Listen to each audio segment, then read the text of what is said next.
wanted to use Really sure.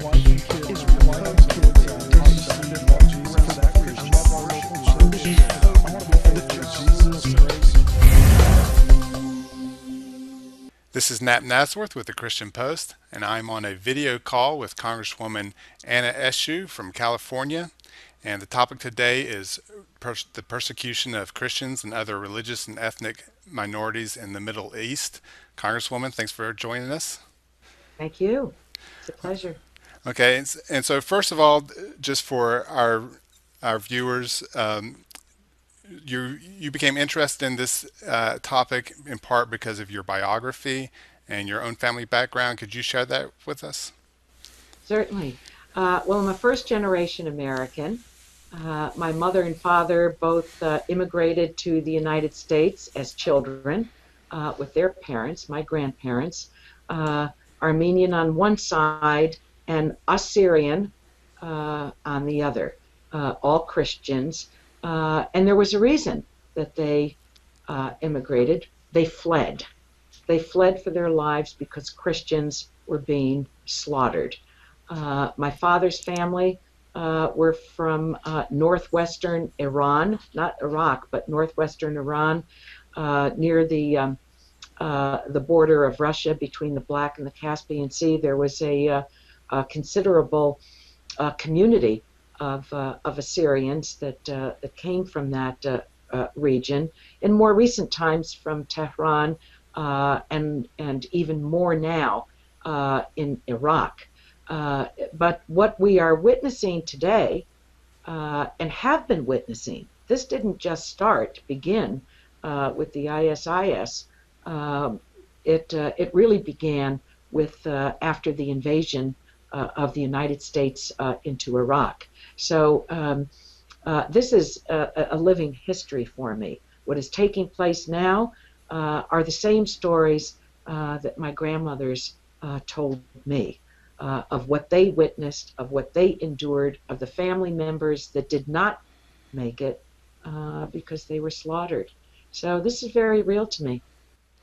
And what have you been able to hear from those who are being displaced now, the religious and ethnic minorities in Syria and Iraq? Well, first of all, I think that this is, we need to label this for what it is. It's genocide.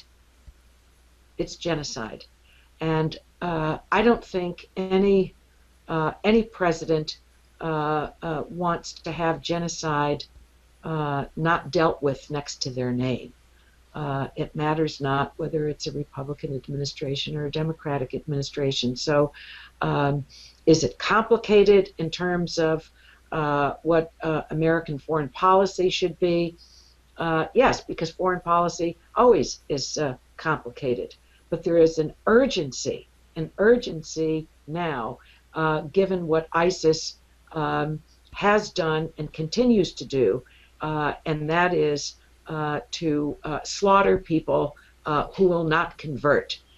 There is a reason why they are being picked on. This is a minority group, Christians are, and it's been their history there. But they have lived very peaceably with their neighbors, their Muslim neighbors, and others for centuries. But centuries also have been soaked by their blood.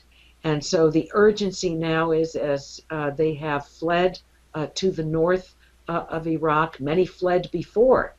As I said, this didn't just begin to happen. Many fled to Jordan. They're in the camps there. When Iraq was invaded, there were many that fled to Syria. Imagine fleeing to Syria and then being subjected to what they're being subjected to today. But throughout the region, we have seen time and time again convents burned, bishops kidnapped, bishops murdered, people going to church and celebrating Mass and being slaughtered, priests, nuns, women, men, children, and throughout the region. So the urgency now is to not only create a safe haven uh, for them, but to bring the bare necessities to remain alive: water, bread, something over their heads, and perhaps a change of clothing. That's how urgent the humanitarian aid is. Can ISIS or ISIL be contained, or should it be destroyed as a military force? Well, I think that there should be a coalition effort on this, um, because there are other countries in the region that have a stake relative to what ISIL or ISIS represents. Certainly the Saudis, Jordan, and other countries in the region. Um, I don't believe that there's an appetite in the United States Congress on either side of the aisle. Um, there is a bipartisan distaste for American boots on the ground. But I think that there are many other ways that we can help, that we can assist. But I do believe that there needs to be a heightened diplomatic effort on the part of our allies, certainly the Europeans, and others in the Middle East that will assist with this. Uh, they have ISIS has gained ground, so to speak, in Syria. Uh, I think that they're barbarians. They don't represent any kind of ideology except uh, violence and murder.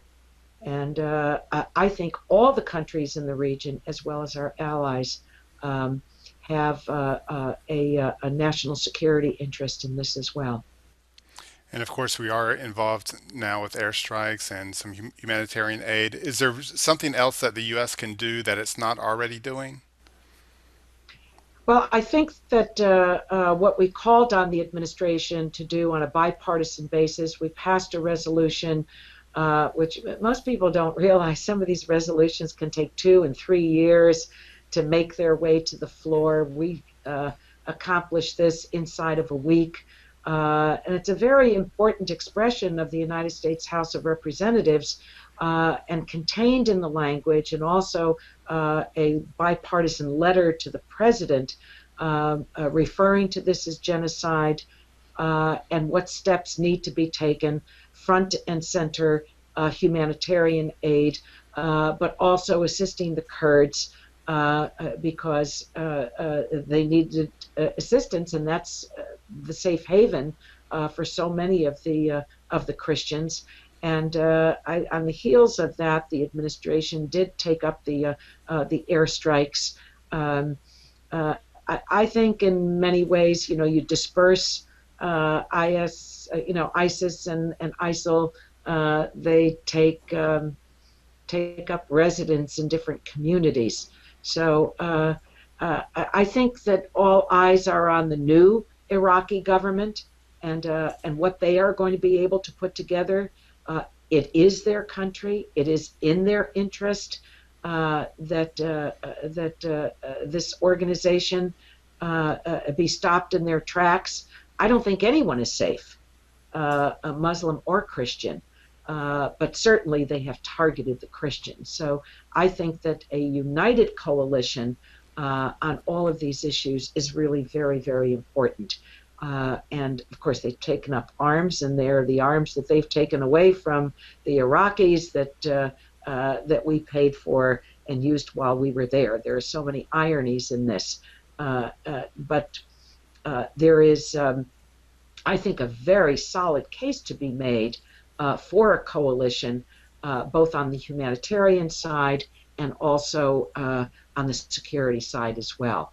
But I would reiterate that there is not an appetite in the Congress or on the part of the American people to have American boots on the ground and to start up, a war machine all over again. I think it's one of the biggest, if not the biggest foreign policy blunder in the history of the United States to have invaded Iraq. And I think those that were for it and watching what's happening now, they may not want to say it out loud, but it's all over again. I also noticed that you got a bill passed through Congress with Congressman Frank Wolf. You're a Democrat, he's a Republican, to establish Yes. an envoy in the Middle East. So, how did that come about, and why do you think that was important to get passed? Well, we began working on this back in the Bush administration because no matter who we contacted and met with in the State Department, uh, there wasn't any one person that had the responsibility relative to the issue, which is a high American value, and that is religious freedom, religious independence. We formed a caucus in the House on religious minorities. And so Congressman Frank Wolf from Virginia, a magnificent, magnificent human being, I'm so distraught that he took the decision to retire. He's retiring from the Congress, and he's a man of great conscience and skill. And so together we introduced that legislation that you just referred to. We passed it nearly unanimously in the House more than once. The problem was in the Senate, and the State Department didn't like the bill. Imagine that. Hmm. Um, but Senator Tim Kaine took a great interest in this and shepherded it through his subcommittee and then the full committee, and the Senate passed it, and it was signed into law by the president. We're very pleased with that.